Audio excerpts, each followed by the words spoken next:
మీ business ఏదైనా మీ ఊర్లో promotion చేయాలంటే అది సుమన్ టీవీతోనే సాధ్యం. ఇప్పుడే సంప్రదించండి. ನಮಸ್ಕಾರ, ನೀವು ನೋಡ್ತಾ ಇದ್ದೀರಾ ಸುಮನ್ ಟಿವಿ ಕನ್ನಡ. ನಾನು ಮಹೇಶ್. ವೀಕ್ಷಕರೇ, ಕಿರುತೆರೆ ನಟಿ ನಂದಿನಿ ಸೂಸೈಡ್ ಸಾಕಷ್ಟು ಕುತೂಹಲಕ್ಕೆ ಕಾರಣವಾಗ್ತಾ ಇದೆ. ಇನ್ನು ಬಾಳಿ ಬೆಳಗಬೇಕಾದಂತಹ ನಟಿ, ಅತ್ಯುತ್ತಮ ಆಕ್ಟಿಂಗ್ ಕೂಡ ಇತ್ತು. ಬಟ್ ಏಕಾಏಕಿಯಾಗಿ ಸೂಸೈಡ್ ಯಾಕೆ ಅನ್ನುವಂತಹ ಪ್ರಶ್ನೆ ಕಾಡ್ತಾ ಇದೆ. ಅಂದರೆ ಧಾರಾವಾಹಿ ಅಂತ ಹೇಳಿದ್ರೆ ಕಿರುತೆರೆಯಲ್ಲಿ ಏನಾದರೂ ಒತ್ತಡ ಇತ್ತಾ, ಅಥವಾ ಮನೆಯ ಸಮಸ್ಯೆನಾ, ವೈಯಕ್ತಿಕ ಸಮಸ್ಯೆನಾ, ಹೀಗೆ ಸಾಕಷ್ಟು ಪ್ರಶ್ನೆಗಳು ಈಗ ಉದ್ಭವವಾಗ್ತಾ ಇದೆ. ಈ ಎಲ್ಲ ಪ್ರಶ್ನೆಗಳಿಗೆ ಉತ್ತರವನ್ನು ಹುಡುಕುವಂಥ ಪ್ರಯತ್ನವನ್ನು ಈ ವಿಡಿಯೋದಲ್ಲಿ ನಾವು ಮಾಡ್ತಾ ಹೋಗೋಣ. ಅದಕ್ಕೂ ಮುನ್ನ ನೀವಿನ್ನೂ ನಮ್ಮ ಚಾನಲನ್ನು ಸಬ್ಸ್ಕ್ರೈಬ್ ಮಾಡಿಲ್ಲ ಅಂದರೆ ದಯವಿಟ್ಟು ಈ ಕೂಡಲೇ ಸಬ್ಸ್ಕ್ರೈಬ್ ಮಾಡಿ. ನೋಡಿ, ಡೈರಿಯಲ್ಲಿ ಒಂದಿಷ್ಟು ಅಂಶಗಳನ್ನು ತುಂಬ ಸ್ಪಷ್ಟವಾಗಿ ಉಲ್ಲೇಖಿಸಿದ್ದಾರೆ. ಅದರಲ್ಲಿ ಏನಿದೆ ಅಂತ ಹೇಳಿದ್ರೆ, ನನಗೆ ಸರ್ಕಾರಿ ಕೆಲಸ ಇಷ್ಟ ಇಲ್ಲ, ನನಗೆ ಸರ್ಕಾರಿ ಕೆಲಸ ಇಷ್ಟ ಇಲ್ಲ, ನನಗೆ ಆಕ್ಟಿಂಗ್ ಇಷ್ಟ. ಸರ್ಕಾರಿ ಕೆಲಸ ಇಷ್ಟ ಇಲ್ಲ, ನನಗೆ ಆಕ್ಟಿಂಗ್ ಇಷ್ಟ. ಮನೆಯಲ್ಲಿ ಯಾರೂ ಕೂಡ ನನ್ನ ಮಾತನ್ನು ಕೇಳ್ತಾ ಇಲ್ಲ, ಸಾರಿ ಅಮ್ಮ ಅಂತ ಬರೆದಿಟ್ಟಿದ್ದಾರೆ. ಇದರ ಅರ್ಥ ಸಿಂಪಲ್ಲು ಮತ್ತು ಸ್ಪಷ್ಟ. ಏನು ಅಂತ ಹೇಳಿದ್ರೆ, ಸೂಸೈಡ್ಗೆ ಕಾರಣ ಮನೆಯಲ್ಲಿದ್ದಂಥ ಒತ್ತಡ.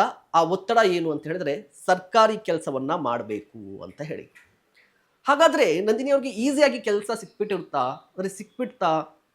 ಸರ್ಕಾರಿ ಕೆಲಸ ಹೇಗೆ, ಏನಿದು ಕತೆ ಅಂತ ನೋಡೋದಾದರೆ, ನಂದಿನಿಯವರ ತಂದೆ ಸರ್ಕಾರಿ ಶಿಕ್ಷಕರಾಗಿದ್ದರು. ಅವರು ಕೆಲಸ ಮಾಡುತ್ತಲೇ ಅಥವಾ ಇನ್ನೂ ಕೂಡ ಸರ್ವಿಸ್ ಇದ್ದಂಗೆ ಅವರು ಕೂಡ ಸಾವನ್ನಪ್ಪಿದ್ರು. ಅನುಕಂಪದ ಆಧಾರದಲ್ಲಿ ನಂದಿನಿಯವರಿಗೆ ಆ ಕೆಲಸ ಸಿಕ್ಕಿತ್ತು.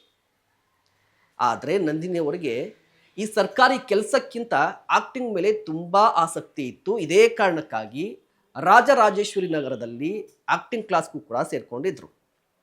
ಮನೆಯಲ್ಲಿ ಕಿತ್ತಾಟ, ಜಗಳ ಎಲ್ಲವೂ ಕೂಡ ಆಗ್ತಾ ಇತ್ತು. ಒಂದು ಕಡೆ ಮನೆಯ ಕುಟುಂಬಸ್ಥರೆಲ್ಲರೂ ಕೂಡ ಇಲ್ಲ ಇಲ್ಲ, ಈ ಆಕ್ಟಿಂಗ್ ಎಲ್ಲ ನಿನ್ಗೆ ಯಾಕೆ, ಸರ್ಕಾರಿ ಕೆಲಸ ಸಿಕ್ಕಿದೆ, ಹೋಗು ಅಂತ ಹೇಳ್ತಾ ಇದ್ರು. ಮತ್ತೊಂದು ಕಡೆ ನಂದಿನಿ ಹೇಳ್ತಾ ಇದ್ರು, ಇಲ್ಲ ನನಗೆ ಈ ಕೆಲಸನೇ ಬೇಡ, ನನ್ನ ಗುರಿ ಇರುವಂಥದ್ದು ಆಕ್ಟಿಂಗ್, ನಾನು ಆಕ್ಟಿಂಗನ್ನು ಕಂಟಿನ್ಯೂ ಮಾಡ್ತೀನಿ ಅಂತ ಹೇಳಿ ಆಗಾಗ ಜಗಳ ಆಗ್ತಾನೇ ಇತ್ತು. ಆದರೆ ತೀರಾ ಇತ್ತೀಚೆಗೆ ಆ ಜಗಳ ವಿಕೋಪಕ್ಕೆ ಹೋಗಿತ್ತಂತೆ. ವಿಕೋಪಕ್ಕೆ ಹೋಗಿತ್ತು. ನಂದಿನಿ ಕೂಡ ಮಾನಸಿಕವಾಗಿ ನೊಂದಿದ್ರು. ಈ ಸಂದರ್ಭದಲ್ಲಿ ಒಬ್ಬ ಸ್ನೇಹಿತನಿಗೆ ಕಾಲ್ ಮಾಡಿತ್ತು. ಕಾಲ್ ಮಾಡಿ ತನ್ನೆಲ್ಲ ನೋವುಗಳನ್ನು ಹೇಳಿಕೊಂಡು ಮತ್ತೆ PGಗೆ ಬಂದು ಸೂಸೈಡನ್ನು ಮಾಡ್ಕೊಂಡಿದ್ದಾರೆ. PGಗೆ ಬಂದ ನಂತರ ನಂದಿನಿ ಫೋನಿಗೆ ಸ್ನೇಹಿತ ಕಾಲ್ ಮಾಡಿದಂತಹ ಸಂದರ್ಭದಲ್ಲಿ ಫೋನ್ ರಿಸೀವ್ ಆಗಿರಲಿಲ್ಲ. ಆಗ ಡೌಟ್ ಬಂದಿದೆ ಆ ಸ್ನೇಹಿತನಿಗೆ. ಡೌಟ್ ಬಂದಂತಹ ಸಂದರ್ಭದಲ್ಲಿ PGಯ ಮ್ಯಾನೇಜರ್ಗೆ ಕಾಲ್ ಮಾಡಿದಂತಹ ಸಂದರ್ಭದಲ್ಲಿ, ಕಾಲ್ ಮಾಡಿದಾಗ ಅಲ್ಲಿ ಹೋಗಿ ನೋಡಿದಂತಹ ಸಂದರ್ಭದಲ್ಲಿ ನಂದಿನಿ ಸೂಸೈಡನ್ನು ಮಾಡಿಕೊಂಡಿದ್ದು. ಸೊ ಸರ್ಕಾರಿ ಕೆಲಸ, ಆಕ್ಟಿಂಗ್, ಇದರ ಗುದ್ದಾಟದ ನಡುವೆ ನಂದಿನಿ ಸೂಸೈಡ್ ಮಾಡಿಕೊಂಡಿದ್ದಾರೆ. ಇದು ಸದ್ಯಕ್ಕೆ ಪ್ರಾಥಮಿಕವಾಗಿ ಸಿಕ್ಕಿರುವಂಥ ಮಾಹಿತಿ. ಇಂತಹ ಮತ್ತಷ್ಟು ಕಂಟೆಂಟ್ಗಾಗಿ ನೋಡ್ತಾ ಇರಿ ಸುಮನ್ ಟಿವಿ ಕನ್ನಡ.